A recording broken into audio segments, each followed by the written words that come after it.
Scott, I have been trying to get you for a year, my friend.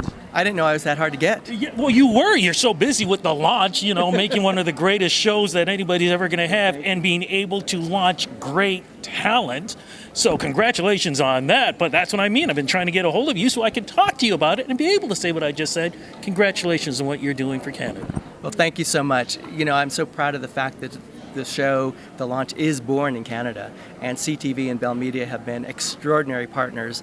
And for season 2, I have the fabulous Marie-Mai. Oh, and stop it. She's just so great. And that was honestly something I wanted from the beginning. Mm-hmm. It was never designed to be me as the only constant. So once we had a successful season 1, we were talking about how can the show be better. Something I insisted on was I've got to have somebody that's there every week so we can have a chemistry. And she and I, it was yes at first sight. It was like, she's amazing. We have such a great chemistry. And so I can't wait for the fans of the show to see what Marie-Mai brings to the program. Congratulations and welcome to the show. Thank you. When you heard about well, first off, what did you think of the first season? And when you found out that now you're going to be part of season 2, what were your thoughts? Oh, I mean, I loved the first season. And when I first was approached to audition, I was like, okay, I can try it, but I'm never going to get it, ever. To me, it was impossible. I speak French. I've never done a show like this in another language. So, the bar was pretty high, right? But, I still went to the audition. Scott was on FaceTime, so he was watching me through a screen. And I was like, I'm just going to do me, and I'm going to do my best and hope for the best. And, I got the gig, and I'm super grateful. It's been amazing this season just to be sitting next to Scott Borchetta, the amazing mentors, week after week, and discovering new talents. I mean, it's a privilege. Now, because we are being introduced to you for the first time, this is the first time you and I are meeting. Yes. I don't see a resume or anything, so you're going to have to give me the lowdown. I'm huge in Quebec. It's true. But I've been doing this for 15 years now, going 16 years. And I have 6 albums out now. All of them are platinum or soon to be platinum. I've been on tour for 15 years. I've been doing my thing.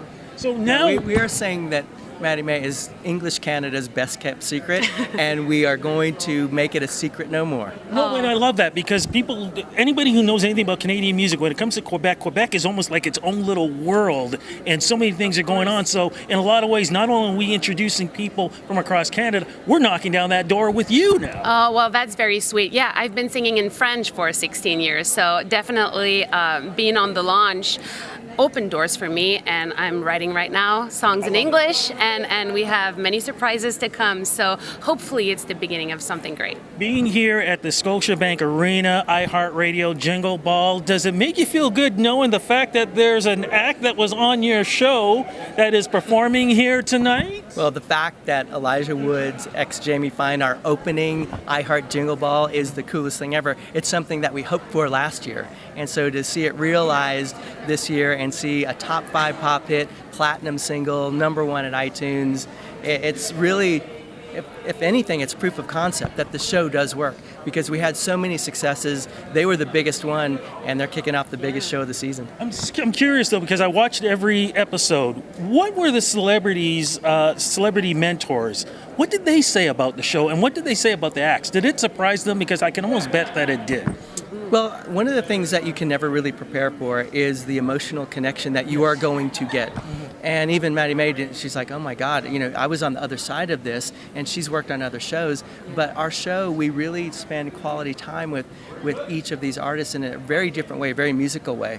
And so Ryan Tedder, after the first season, went back, and I heard from all of his friends, J. Cole and Julian Bennett and all these other producers, like, hey man, we hear your show's great. So when a Ryan Tedder says that, when a Nile Rodgers says that, Bryan Adams comes up to me and goes, I don't do these kind of shows. He goes, this show's about the music, and that's why I want to do it. Then when he left, he's like, I had the best time. Wait a minute. Are you giving us a little hint on what's going on with season 2 here? You know it, man. We got Brian Adams in the house. We got Nile Rodgers in the house.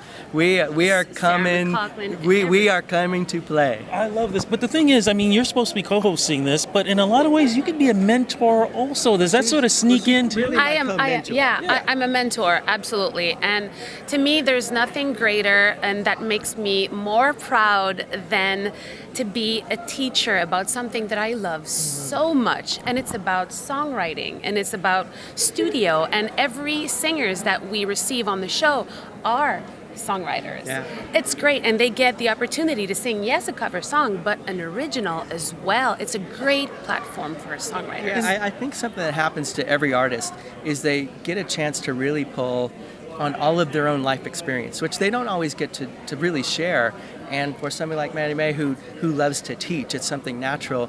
She got to think about experiences that she probably hasn't thought of in years, and like, oh my God, I remember when I was doing this on this TV show. I can help you. So it's priceless, the experience that she brings to the show, and all of our artists. The other thing I love about the show too is two things. One, that you actually show what happens in studio as much as you can in that amount of time, and two, the nasty stuff isn't involved with this. This is actually about work. You know, whether you agree or disagree, it's about work and trying to make a hit. Absolutely. And what the 48-hour clock does is it forces you to be decisive. And something that we talked about a lot, it's like, look, you know, if we had more time, yes, we could do better maybe. But what I also find is you have to be on your mark and get set and go, because we only have that much time. And I think it really brings out the best in us, and we find a way to bring out the best in each of our artists. Yeah. Are you ready for this? Are you ready to not make artists? Do I look like I'm not ready? No. But here's the thing. Are you ready not to make artists, but to introduce artists to the world? I mean, of course, and what's so great about this show is that it doesn't matter if you win or lose, use this platform. Exactly. Use it well. Take what we are giving you in this moment and run with it. You know, from this day on, you decide what you're going to do with your career. So to me, like, just to be there, you know, at the forefront of it all, and just being the person that pushes them to the, you know, to the limit of their talent, and that, you know, helps them getting better. That's the greatest job in the world. I'm looking forward to season 2, and I'm not kidding. I am so looking forward to it. Congratulations. Thank you. Thank you for bringing this to Canada. Thank you. Congratulations. Looking forward to seeing everything that you're going to give, because this show is all about giving. Congratulations. Thank you Thank so you. much. Happy holidays.